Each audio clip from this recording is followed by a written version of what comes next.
West Coast Cookbook and Speakeasy with Chef Justice Putnam. Netrootsradio.com.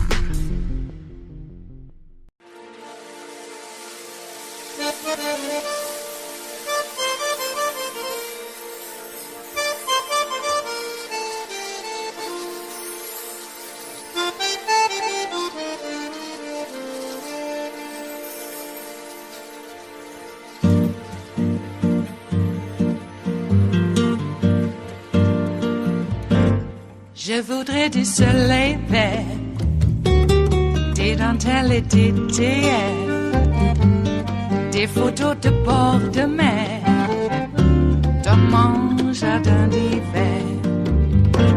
Je voudrais de la lumière, comme en Nouvelle-Angleterre.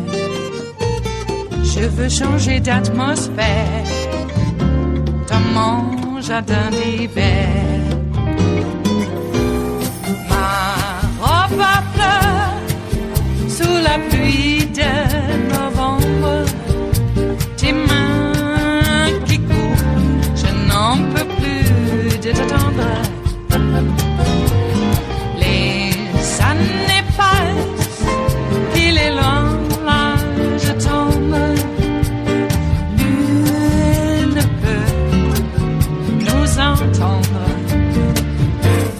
Je voudrais du Fred Astaire, revoir un latte. David Jolly, circular is one word for it. It sort of stinks to high heaven. Maybe it is the way we describe it in the political arena. And to this point that it is ongoing. I mean, that's what I want to deal with now. This is some great reporting from CNN about questions being asked very recently of witnesses about what appear to be very serious potential crimes if they bear out and if they're charged. But the larger grift is happening right now. I mean, it's if you were to step away, and please don't, but in a media ecosystem closer than you might think, these lies are being spread. Donald Trump is raising money off them. It's all metastasized. It's almost I don't want to say too late, but it's almost part of the new normal in the information ecosystem on the right. Yeah, and it's currently Donald Trump's platform to return to the White House. If you boil down his essential message, that's it.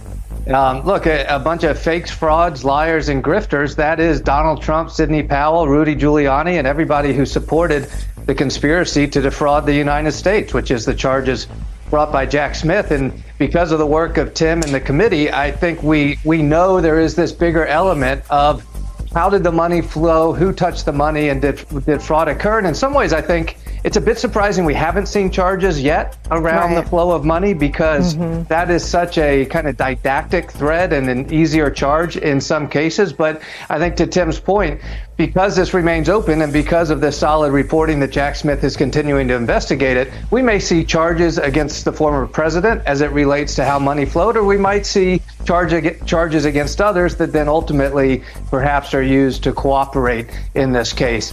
The bottom line, though, is, and to your point, it is still the message of Donald Trump. And frankly, it is the message of a lot of the other Republican candidates running against him for the nomination, because they have failed to stand up to him to this point.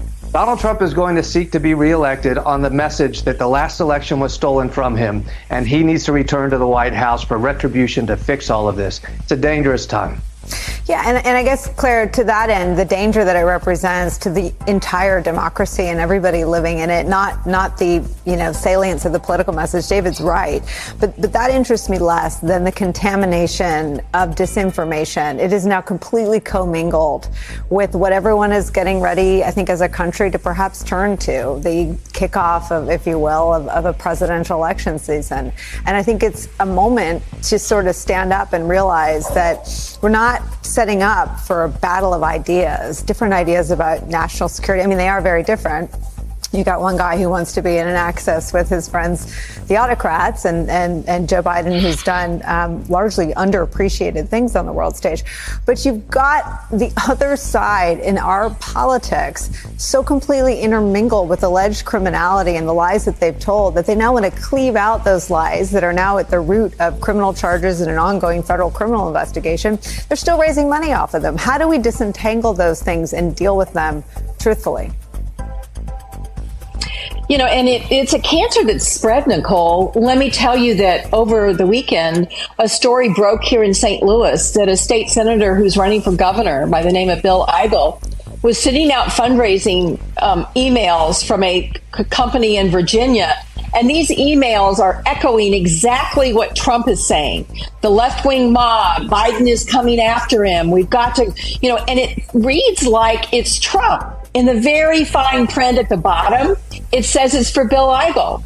And this woman, they got a hold of this poor woman in Arizona that was giving him $10 and didn't know that she'd checked a box to send it every month. She's on a fixed income and doesn't even know who Bill Eigel is.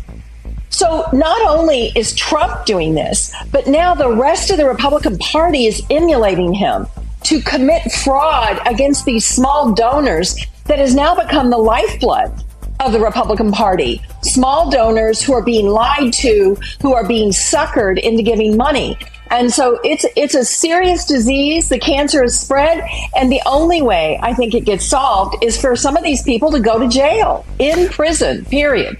I mean, Claire, to your point, I mean, I understand, and I think we've all come to really appreciate the legal strategy behind Jack Smith's narrow indictment of Trump and only Trump.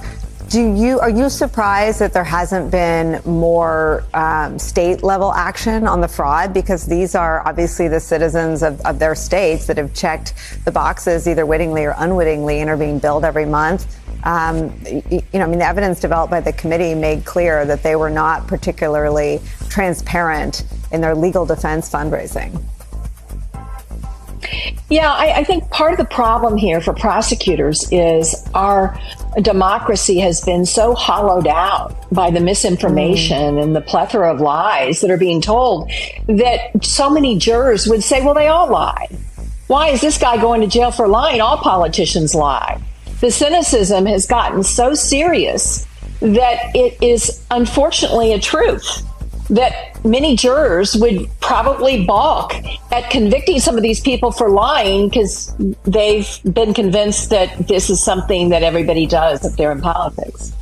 It is something, it's like looking at the sun, right? It's a hard thing to acknowledge about politics, particularly if you loved your time in politics, but it is a sad reality we all have to grapple with. David Jolly, I want to come back to Sidney Powell and what she may have been doing, or what we understand from CNN is being investigated. And that is more contact, I think that's the most generous word I can use, with voting systems. I hope we're not at a point where we gloss over how bat bleep crazy that is. And it just brought back why Chris Krebs had to go. I mean, his firing was abrupt even by Trump standards, right? I mean, he said it was the most secure election in American history, ta-da, and off with his head. I mean, he was fired immediately and attacked viciously. It's clear that message could not coexist with what Trump's team was trying to do. Yeah, Nicole, the only thing Chris Krebs didn't say in that piece you aired is the only person trying to interfere is Donald Trump. We do have domestic interference by the president and the people around him. And to your point, one of the most glaring charges or facts in Fani Willis's report, and I know the Tim's committee touched on this as well, is the physical tampering with voting machines in Georgia. And that's where not only Sidney Powell is in a lot of trouble, but Mark Meadows finds himself in a hard place to say, hey, I was just supporting the president. No, he wasn't. He actually was supporting the physical tampering of election equipment in Georgia. And that's where this gets very dangerous. Dangerous for our democracy and for our republic, because if they had succeeded, they would have disenfranchised American voters in a critical election and ultimately undermined our democracy. And I think your question to Claire is exactly right. How do we stop it? I agree with Claire. More people have to go to prison, but we must beat at the ballot box, beat back this cultural movement pretending to be a political movement, because this is not a political and ideological movement. Donald Trump has started a cultural movement and parked it in the Republican Party. And the danger in the cultural movement is how it gives aid and comfort to white nationalists and xenophobia and racism and misogyny and all these other critical things in the name of retribution and protecting one's place in society. This must be beaten back at the ballot box. It is a heavy burden for Democrats to carry into next November, but they must succeed. There's so much in what you just said. There's like a 2-hour program's worth of conversation there, and we're going to do that. But I want to come back to you, Tim Hafey, on I just need to freeze frame on this idea that we're still 2.5 years out talking about what we still don't know about the efforts to meddle with the voting machines. I mean, I know that there was great investigative work done into Trump's idea or plan to seize voting machines and to use the Pentagon or Homeland Security. I mean, do you think that we'll get to the bottom of what exactly they thought to do to make sure that they don't do it next time? Yeah, look, I think we're getting there. I've always believed that the special counsel will take additional steps beyond those which the select committee was able to take because he has some increased legal tools. I'm glad you mentioned the military and the seizure of voting machines because the ultimate destination, Nicole, of this access to actual votes, actual voting machines, was a potential move to have an executive order issued to allow the U.S. military to seize voting machines. That would have required legally some evidence that a foreign power somehow penetrated and it was a national security threat, our voting machines. That was discussed at that crazy December 18th meeting in the Oval Office where Sidney Powell, Mike Flynn, as Pat Cipollone called him, the overstock guy, were there actually advocating this. And the president of the United States was there, thinking, it sounds like a good idea. Maybe we should try that. These guys are fighting for me. And if it wasn't for Pat Cipollone and Eric Hirschman and Derek Lyons and even Meadows and Giuliani thought that was crazy. That's how crazy it was. Okay. Right? That's where this was going. The ultimate, the use of the military to seize voting machines, it is crazy. No factual foundation, no legal provision which would allow that. I do think Jack Smith is understandably exploring this, Nicole. I do think it's yet additional evidence of motive and intent here, the willingness to consider crazy steps like this, all designed for the ultimate goal of disrupting the joint session and preventing the peaceful democratic transfer of power. It is Wednesday, the 6th of September of 2023, and you are in West Coast Cookbook and Speakeasy. I am your chef de cuisine, Justice Putnam. Gunner, the English bulldog, is our snoozing sous chef. Precious, our little Yorkie, is the door girl, and she will be seating you directly for our especially special daily special, Smothered Benedict Wednesdays. Will no one rid us of these meddlesome priests? No one. Boy, I like using the middle of the week to honor, a little irreligious behaviors. These sorts of sentiments used to get you burned at the stake, or worse, and they would make it worse. They knew how, and they did it. So, I'm not really caring much for this religious takeover of the United States of America, especially since it has nothing to do with life, liberty, and the pursuit of happiness. It has the exact opposite. So that's why I keep saying, these MAGA Nazis, the only thing these MAGA Nazis hate more than America are Americans. They hate us. They got their little propaganda MAGA Nazi Betty. Bridget Gabriel. Boy, that lady is starting to really peeve me. Now, I know she has a team that is working because she's getting paid the big bucks to go out there and push the propaganda just like MAGA Nazi Betty. But I gotta say, even with all the help, Axis Sally, even Tokyo Rose did a much better job. At least they were entertaining. Jeez. Tokyo Rose used to play music. Suck your in with here's something that you boys haven't heard for a while. Here, listen to this. Doesn't it feel like home? Don't you want to go home? Go home. Access Sally did the same thing. So, it's not that people actually who were listening to it thought, wow, I'm going to do what Access Sally and Tokyo Rose tell us to do. Go home. Nope. But we got this Bridget Gabriel lady and a few others too. Tim Pool. What's up with that guy? But we'll get back to Bridget Gabriel. Okay, now, for those of you who don't know, she purports, look, her life story is her life story, so I'll just say it. She's an immigrant, which is okay, from the Middle East, and apparently she survived a bombing attack. And like a lot of immigrants, I got to say, I've never really met that many liberal types because they come to America and they want to ingratiate themselves into the American way of life. And like any convert to any religion or any of those, they tend to be more fundamental, okay? A fundamentalist type of approach. And Bridget Gabriel is no different, but it gets on my nerves a little bit when certain parts of the American experience are not really understood, shall we say. And it's a subtle little dig to change what we consider to be normal to make that seem to us abnormal. For instance, I'll just give you an example. How many decades was liberal a pejorative to the point that we couldn't even call ourselves liberal, so we started calling ourselves progressive? The whole idea behind the masses of people who said they were progressive is because they got tired of people looking down their nose and treating them like a second-class citizen because you're a liberal. The L word.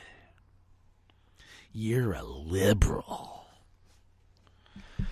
So it kind of worked, didn't it? People had to change their behavior. They had to rename themselves. Progressive. I'm not liberal. I'm a progressive. Same thing in many respects. I know that there's a delineation, a hard, sort of character type that now is the progressive and who is the liberal and et cetera, et cetera, et cetera. But I like things when they were a little more amorphous. So Bridget Gabriel is now doing the work of bending minds. Mm-hmm. And also maybe pulling a little bit at the heart. But I don't know. These AI-generated gladiator porn shots of Donald Trump. I got it. He was with the leader of the Trumps, or Bikers for Trump people. And apparently the president of that is a relatively short little lady. And I gotta tell you, Trump was out there, and he doesn't look very stout. I don't know. He's getting a little bit too big around the middle, almost like a Humpty Dumpty. His shoulders are kind of going narrow, and his midriff section is bowling out like an egg, like Humpty Dumpty. So, I don't know.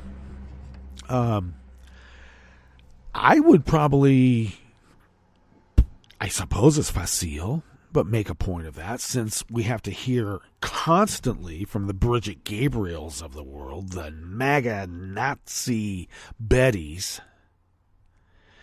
that Joe Biden is so decrepit and old, he can't even, stand up. And the guy's riding a bike and any number of things that, that we do now because we know how to take care of ourselves. And yet they hold up this guy who has never taken care of himself. And now it shows. And they think that he's some sort of like God walking on earth. And that is a kind of weird brainwashing. I just have to say.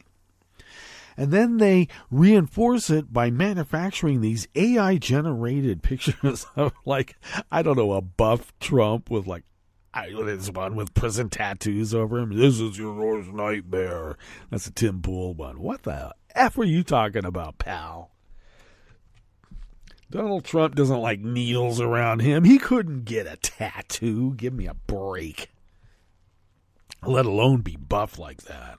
Not now. I mean, God, the guy's like 3 years younger than Joe. And he hasn't done diddly. Play golf. Riding in a cart. Okay. So, the Bridget Gabriels of the world have to be stopped. We have to shame and shun. I am sorry. This othering is getting on my nerves, and I'm just going to start othering back. Oh, is that wrong? I don't know. Maybe. But we ought to do something. You know, we can not just stand there and take it. No. You have to make a line in the sand and say, this line I will not cross, and I won't let you cross it either. Try me. Yep. Could be in a fight for our very existence as the great experiment. I like the idea of the great experiment.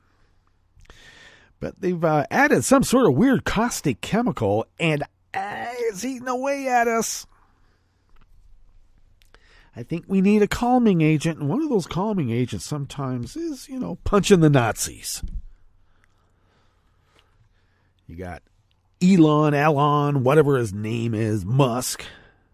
I'm not an anti-Semite. Wow. I wouldn't have thought otherwise. I mean, people tell you who they are. I know you're not an anti-Semite because you are an anti-Semite, sure.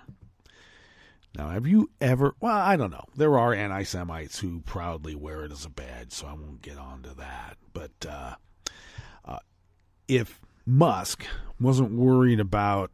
I guess he is worried about his bottom line because he has to go out there and say, I'm not an anti-Semite, even though I put all these Nazis here and I like everything that Nazis say, and I'm trying to push, like the international Jew that Henry Ford had.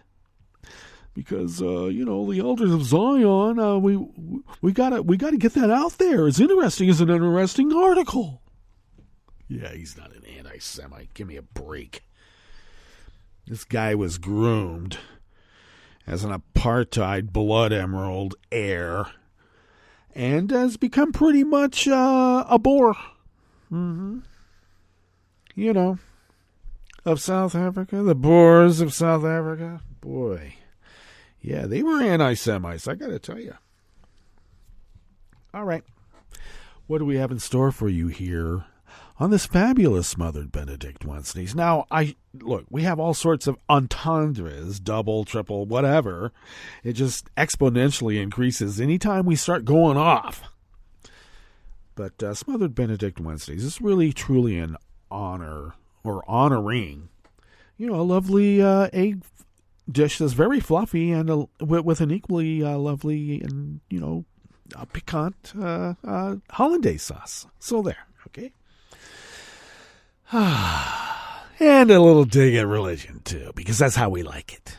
What do we have in store for you at the top? Yes, we did have that long clip there of the Republican Party committing fraud against small donors because, if they're going to emulate Trump, they might as well emulate Trump.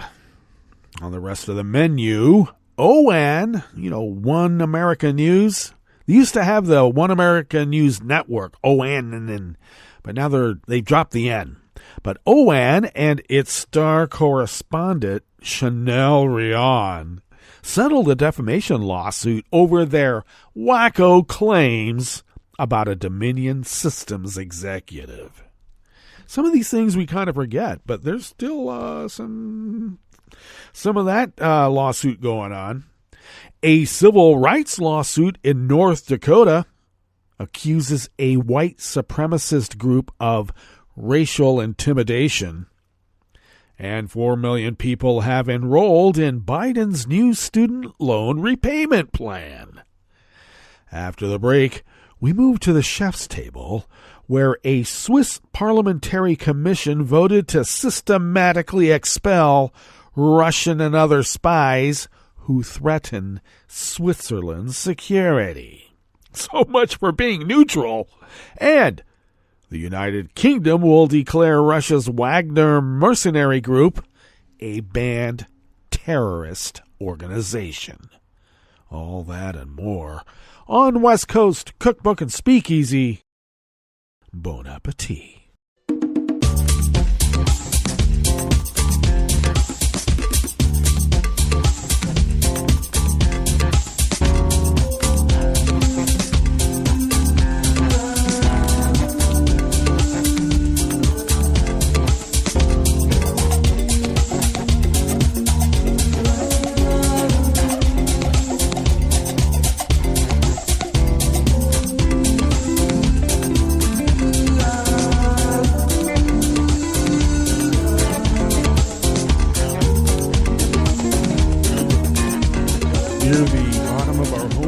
At netrootsradio.com. To the right of the page is the chat room link, and the chat room is monitored by Kelly Lincoln, who does a lot more than just monitor the chat room. But thank you, Kelly, for everything that you do.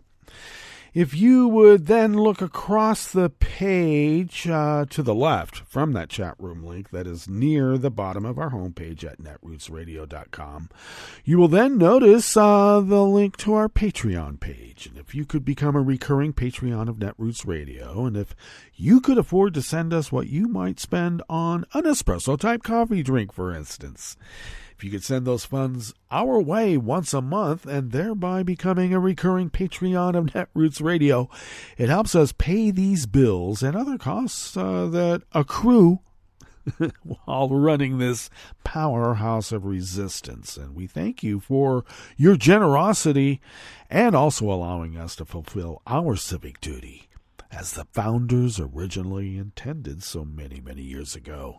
But all kidding aside, thank you for your generosity. And, we would not be able to do it without you, and we need help. So thank you for your help. If you would like to follow Netroots Radio on Twitter, we're still there for now.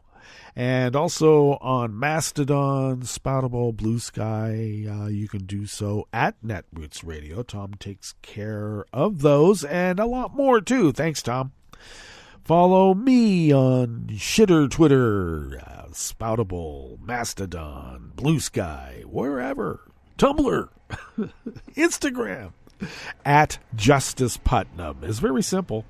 And I also post the show notes and links diary on Daily Co's. It's going to be a diary. I know they keep saying stories now, but I'm old school. That diary gets posted automatically because I just put it in queue, and it happens. It's like magic or technology. It's like a clock. Anyway, that gets posted 10 minutes before showtime, and that is where you can read the real articles that we draw such inspiration from. Yeah. So follow me at Justice Putnam. You can also follow the show on Twitter at Cookbook West. It is merely just a placemat. I apologize, but I have promised that I will activate it into a much more robust page when we expand that account over into those other social media platforms. Now, most importantly, do pick up podcasts by way of Spreaker, TuneIn, iHeart, YouTube, iTunes, wherever podcasts can be found. You just can't find them on Stitcher anymore because you know why. Yeah, Sirius XM. They did it. They did away with Stitcher. Thanks a lot. All right. This first offering here in the Bistro Cafe is by Justin Baragona from the Daily Beast. Far-right network One America News and its star correspondent Chanel Rion, or is it Ryan? I like Rion, have settled a defamation lawsuit with Eric Coomer, a former executive for voting software firm Dominion Voting Systems, whom the conspiratorial channel falsely reported as working in concert with Antifa to steal the 2020 election from Donald Trump. Wow. Now, once again, try going onto any college campus anywhere in the world and ask to see the president of the Antifa Club. There's not one anywhere in the world. But you're going to find young Republicans. You're going to find Turning Point USA. You're going to even find young Nazis. We call them Nazi youngin'. You find those clubs. Just saying. Okay. Now, terms of the settlement, which was reached last week in a Colorado district court, were not released. Plaintiff Eric Coomer, Ph.D., and defendants Herring Networks, Inc., doing business as One American News Network, and Chanel Rion have fully and finally settled the disputes among them concerning plaintiffs' claims against Herring Networks, Inc., doing business as One American News Network, and Chanel Rion only. The August 30 filing reads, representatives for ON and Rion did not immediately respond to a request for comment, because when do they ever? No one ever does. Now, according to Coomer's lawsuit, which was filed in late of 2020 against Trump's campaign and several conservative media outlets and figures, he became the face of the false claims that Dominion rigged the 2020 presidential election by flipping millions of votes from Trump to then candidate Joe Biden.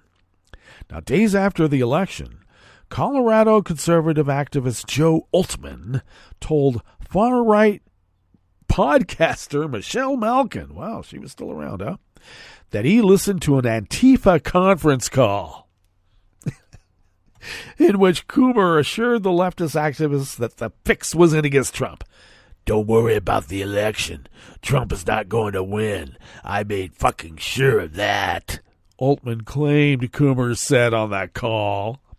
Now, Altman's claims, which have never once been corroborated, soon caught fire in Trump world, especially as the then president's legal team was spreading wild conspiracy theories about voting machines changing ballots to ensure a Biden victory.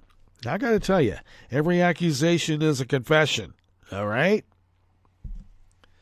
Eventually, Eric Trump tweeted out the claims, and Trump campaign lawyers Rudy Giuliani and Sidney Powell publicly blasted Coomer as a, quote, vicious man. OAN, meanwhile, helped propel the false claims about Coomer when Rion made a multi-part video called Dominion Sizing the Vote, starring a conspiracist who alleged that Coomer could be tried for treason because he was responsible for putting his finger on the scales of our election. And then Trump shared the video on social media and YouTube. They have a habit of going after people. You know, one might argue that Coomer was not such a little guy, but how is this any different than going after Ruby Freeman? Huh? How is that any different? They don't care. They put up a character of what they think people might, I don't know, identify with or against. And they have at it. Destroying lives is what they do best because they can do it without thinking. In his lawsuit, Coomer said he was forced to go into hiding because of death threats he received due to the baseless claims spread by right-wing media and Team Trump, noting OAN and Rion had no credible evidence of any Antifa conference call. Coomer said they still knowingly and recklessly published false statements about Dr. Coomer to support a preconceived conspiracy that the election was fraudulent.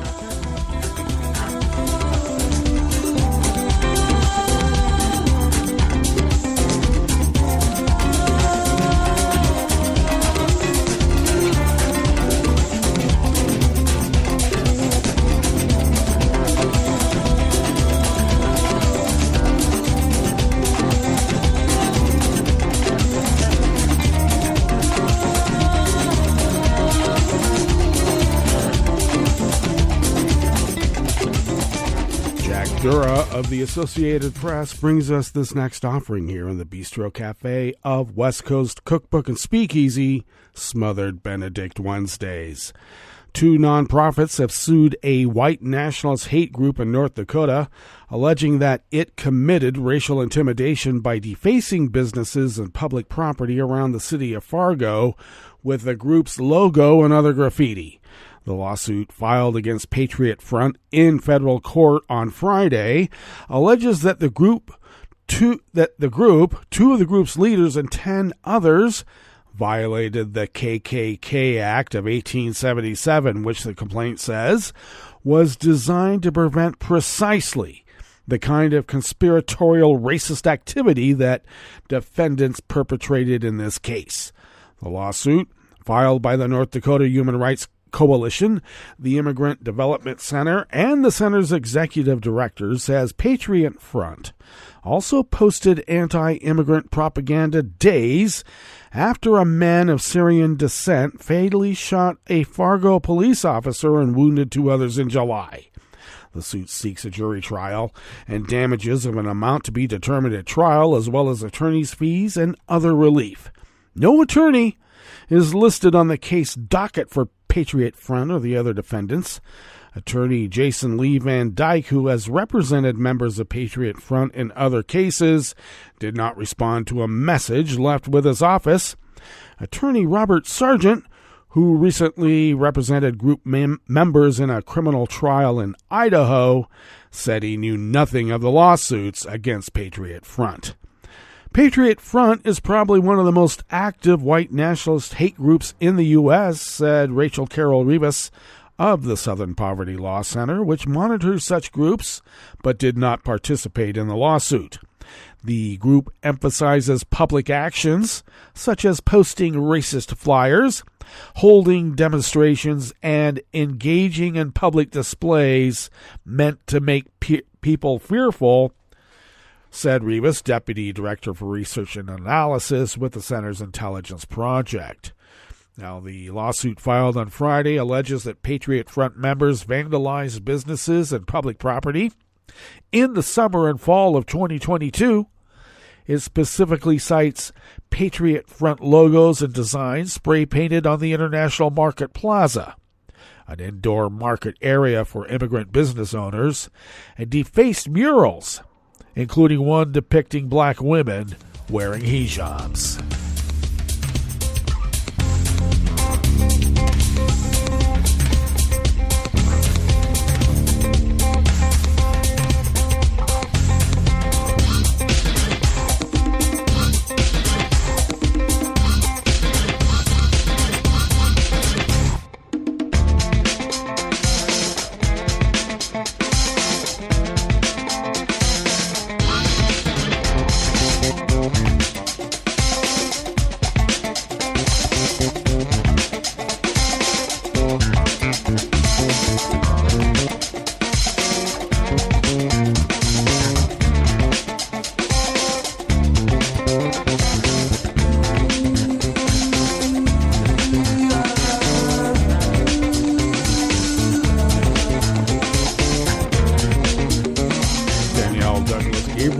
Of the Washington Post brings us this final offering here in the Bistro Cafe part of West Coast Cookbook and Speakeasy. Weeks away from the resumption of federal student loan payments, 4 million people have enrolled in President Biden's new income-driven repayment plan that promises a lower monthly bill and a shorter path to loan forgiveness, the Education Department said yesterday, Tuesday. A majority of those buyers have been automatically switched to the Saving on a Valuable Education Plan, commonly known as SAVE, because they were enrolled in an older plan it is replacing, according to the department. Still, the federal agency said it has received nearly 1 million applicants for the program since the soft launch of the online form on July 30th.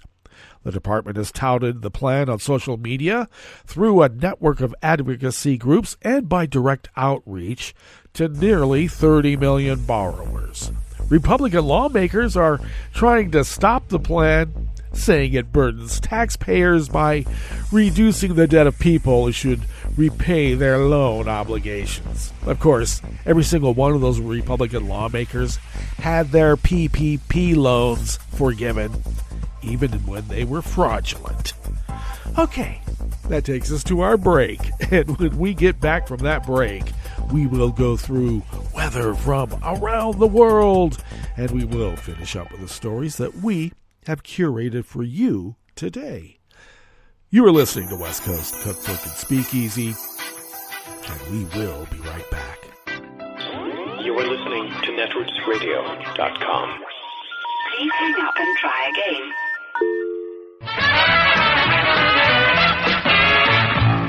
From a point at sea to the circles of your mind, a new force is at work for planetary transformation. New radio for a new Earth.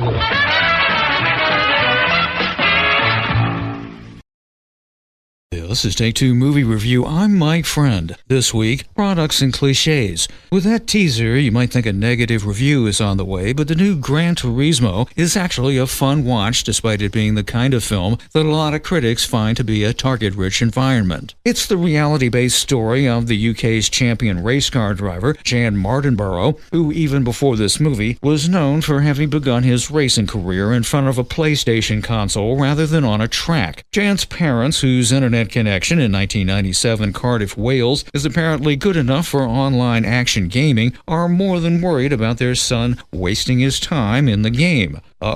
Teen parent cliche. Jan enters and eventually wins a contest to attend a real-world training competition, the winner of which will get a contract to drive for Nissan Racing, whose logo is ubiquitous here. Once Mardenborough is in, it suffices to say that there isn't universal support for him from the racing establishment. Yep, he's an underdog, so check off that beloved cliche. Director Neil Blomkamp of District 9 and Chappie fame is a bit out of his political sweet spot with this one, as racing at this level is pretty capitalist and elitist, and unlike those movies, this one isn't edgy like that. There's a standout performance here from David Harbour as an ex-racer and Jan's trainer. He's not real and is part of the liberties taken with the real-life story, but he's brilliant as the foil young Jan, Archie Madekwe, needs. The racing sequences smack of Ford v Ferrari, with some pretty cool exploded view still frames not seen before. In sum, Gran Turismo should work for race fans, gamers, and cliches be damned, anyone who enjoys a story of unlikely success. This has been Take Two Movie Review. I'm Mike Friend. Catch up with us at take2moviereview.com and feed us back on our channel on YouTube.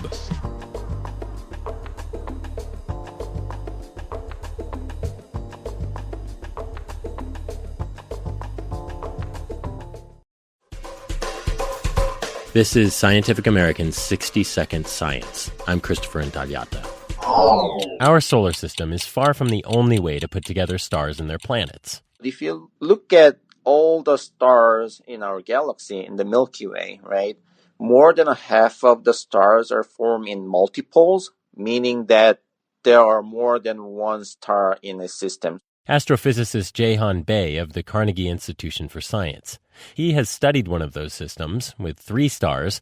It's called GW Orionis, and it's freshly formed, only 1 million years old. Yeah, it's really, really young. Yeah, it's a baby.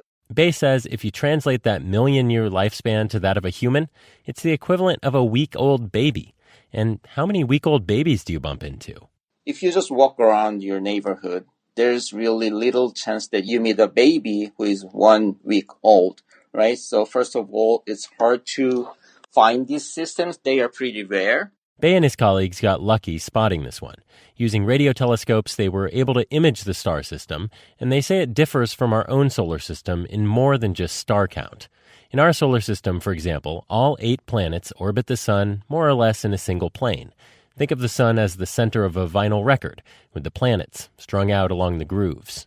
In contrast, Bey's team discovered that the stars in this triple star system are ringed by clouds of dust in multiple warped and misaligned planes. Picture a 3-dimensional gyroscope rather than a 2-dimensional vinyl record. The observations are in the journal Science. Those rings of dust will presumably go on to form planets as the star system matures, and Bey says astronomers have indeed observed other more mature star systems with planets orbiting in these misaligned planes.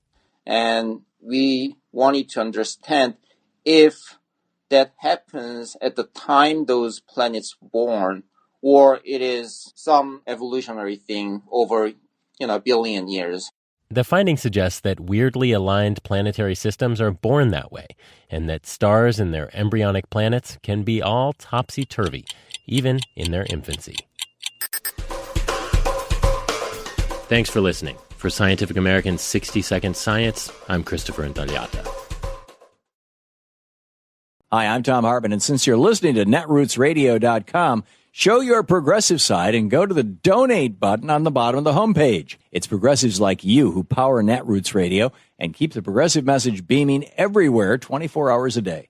Just go to our donate button at the bottom of netrootsradio.com. Thank you for keeping progressive radio at full power.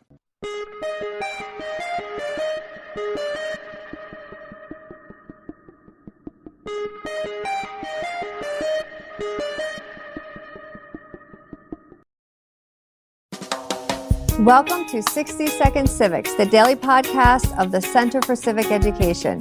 I'm Donna Phillips. Today we introduce our series on political parties as part of our Civil Discourse and American Legacy project. We are joined by special guest Dr. Lester Brooks, American History Professor Emeritus from Anne Arundel Community College. Welcome, Dr. Brooks. Thank you for having me. Sure thing.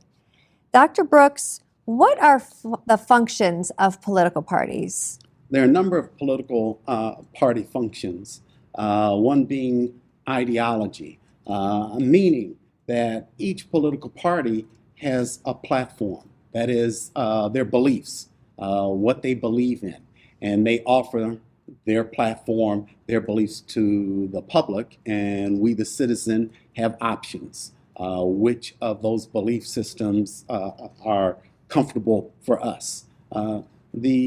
Another function is monitoring. They monitor each other. They keep a close eye on each other. They also provide us with candidates. They engage in electioneering, and they also serve as a uniting force because they exist in all of 50 states. So there are these crucial functions that political parties provide for us that we can see from the beginning of the country up till today. Wonderful. Thank you. Thank you so much for joining us. That is all for today's podcast. 60 Second Civics, where civic education only takes a minute.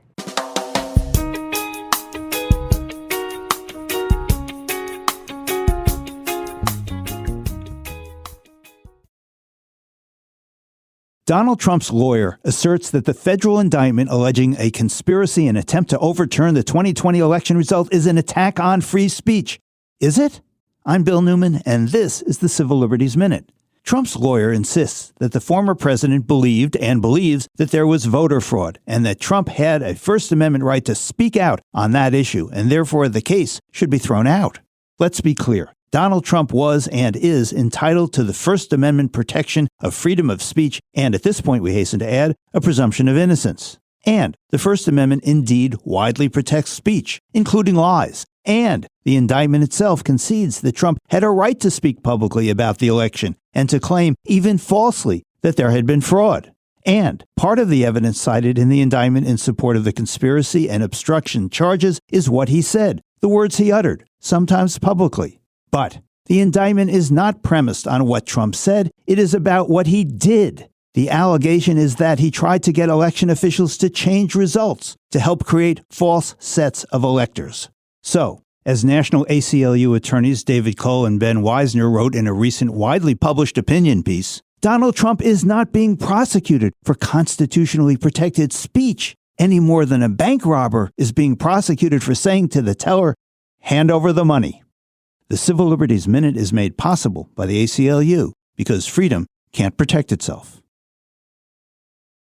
I'm Rick Smith, and this is Labor History in 2. On this day in labor history, the year was 1860. That was the day that Jane Addams was born in Cedarville, Illinois. Her family was wealthy, and her father served as a state senator. In 1881, Jane Addams visited London with her friend Ellen Gates Starr.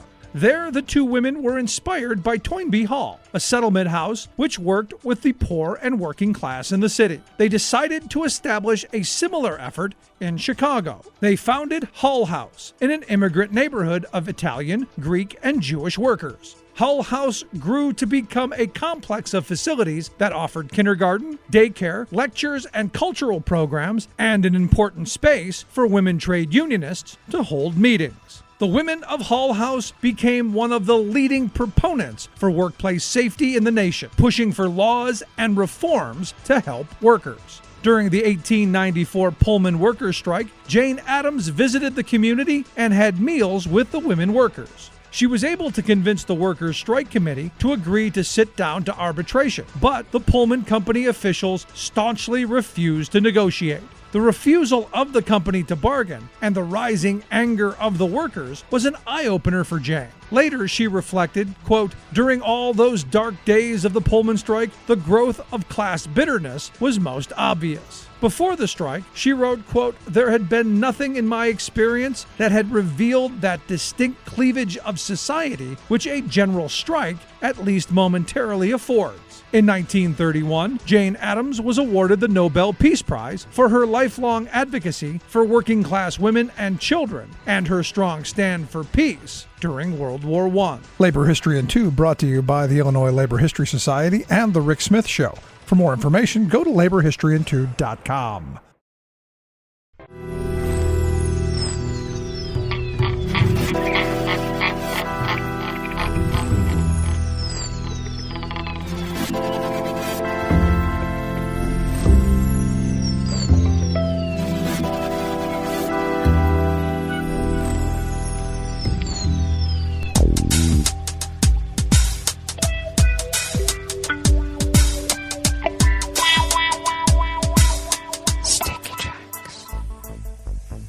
Thank you for accompanying us here to the chef's table at West Coast Cookbook and Speakeasy Smothered Benedict Wednesdays. We always begin, whether from around the world, along the banks of the Rogue River, in the Rogue River Valley of Southern Oregon, on the west coast of the continental United States of America, where it is currently 53 degrees Fahrenheit, expecting highs nearly the same as yesterday, mid to upper 80s, and we will have abundant sunshine throughout the day with winds out of the west-northwest at 5 to 10 miles per hour. Clear skies overnight with lows in the low to mid-50s, winds out of the west-northwest at 5 to 10 miles per hour. And then sunshine tomorrow with highs around 85 and about the same as today. Winds will continue out of the west-northwest at 5 to 10 miles per hour. Ragweed pollen is rated moderate here in our little village of Rogue River. The air quality index for the region is in the good range at 23 parts per million, and that daytime UV index is high at level 6. Barometric pressure is falling at 29.99 inches. Visibility is up to 10 miles, and relative humidity is at 82%. Weather from around the world is brought to you by a crowd of crowdsourced weather stations that a crowd crowdsources from around the world, and that is the Weather Underground. London is 88 degrees and fair. Paris is 92 and sunny with a heat advisory. Rome is 86 and sunny. Kabul is 67 and clear. Kyiv is 76 degrees and mostly cloudy. Hong Kong is 83 and mostly cloudy. Tokyo is 77 and cloudy. Melbourne, Victoria, Australia is 58 and fair. San Francisco, California is 62 degrees and mostly cloudy. Chicago, Illinois is 75 and mostly cloudy. And New York is 88 degrees Fahrenheit, fair with a heat advisory. And that is weather from around the world, brought to you by a crowd of crowdsourced weather stations that a crowd crowdsources from around the world.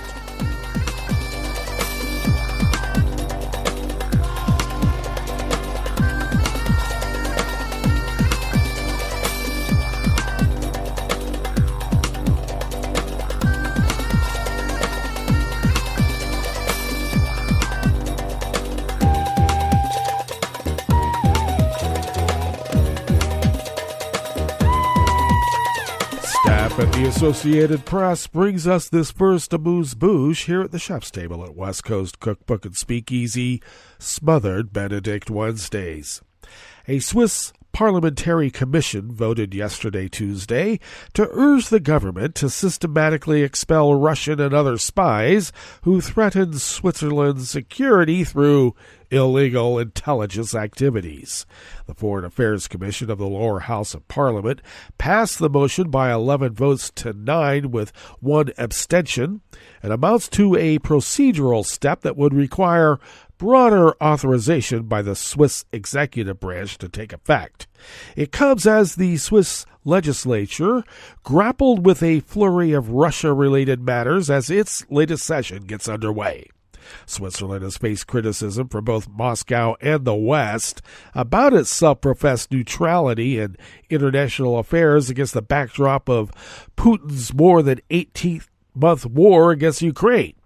The U.S. and some Western countries are frustrated over Switzerland's refusal to allow European partners to ship Swiss-made weaponry to Ukraine, among other complaints.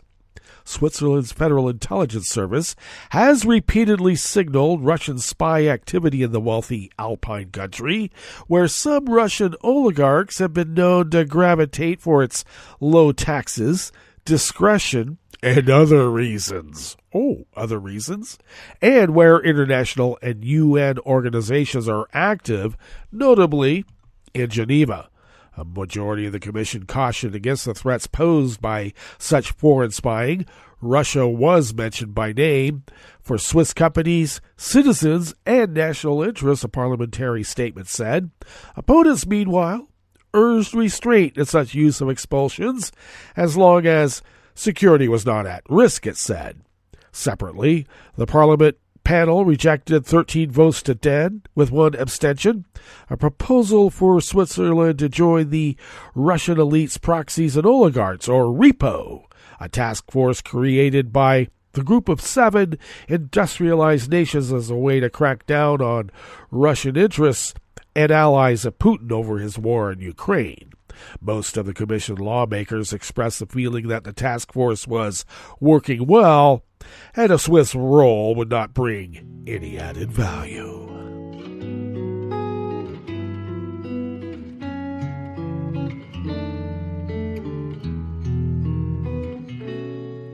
Je te donne, c'est mon amour pour la vie entière. La promesse de me trouver à tes genoux. Aussitôt que tu m'appelles, rester toujours fidèle. C'est tout, c'est tout. Je te donne tous mes printemps, mes étés de mer, mes automnes quand les feuilles tombent partout. Si ce n'est pas une bonne affaire, je te donne tous mes hivers. Jill Wallace of the Associated Press brings us this final amuse-bouche here at the chef's table at West Coast Cookbook and Speakeasy. The UK announced it will declare Russia's Wagner mercenary group a banned terrorist organization, saying it remains a threat to global security even after the death of leader Prigozhin. The government said an order will be introduced in Parliament to proscribe the group under the Terrorism Act. The designation, once approved by lawmakers, will bar membership in or support for Wagner, which has played a major fighting role during Russia's invasion of Ukraine. It also has operated in Syria and several African nations. The move, expected to take effect within days, puts Wagner in the same category as the Islam.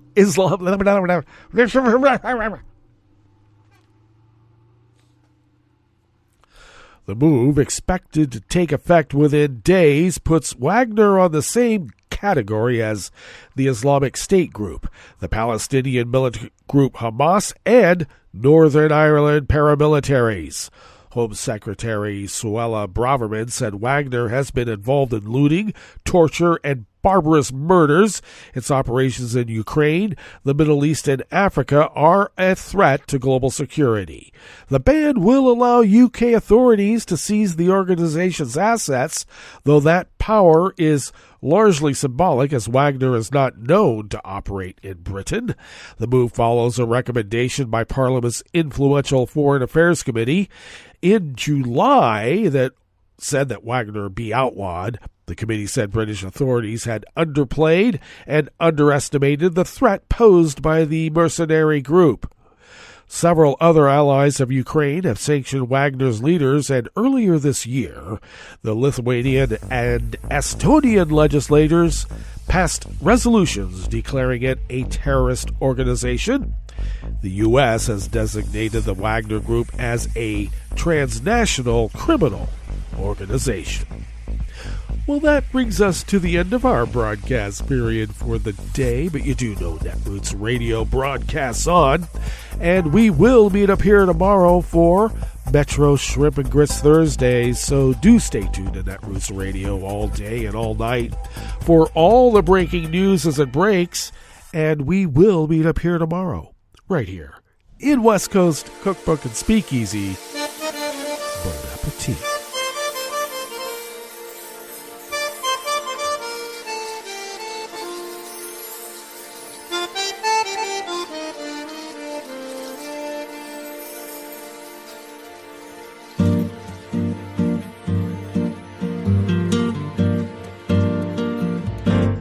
Je voudrais du soleil vert, des dentelles et des théières, des photos de bord de mer, dans mon jardin d'hiver.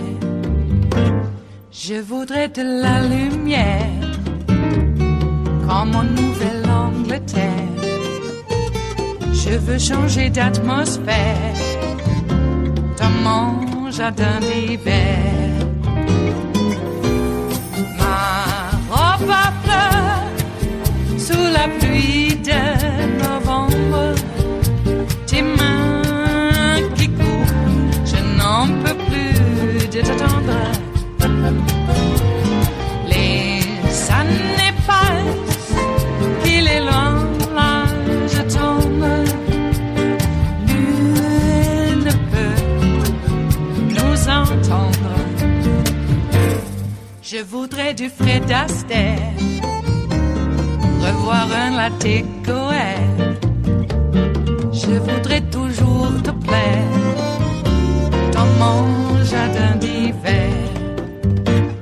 Je veux déjeuner par terre, comme au long de golfe clair, t'embrasser les yeux ouverts dans mon jardin d'hiver.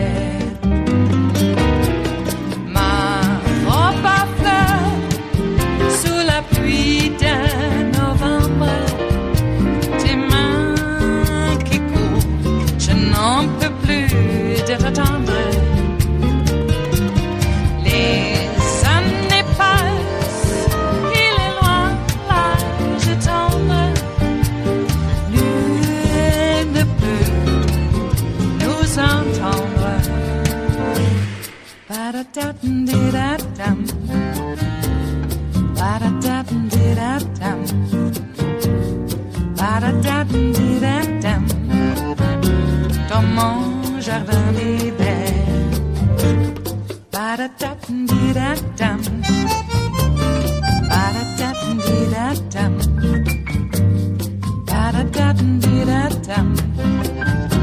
Dans mon jardin d'hiver. Dans mon jardin d'hiver. Dans mon jardin d'hiver.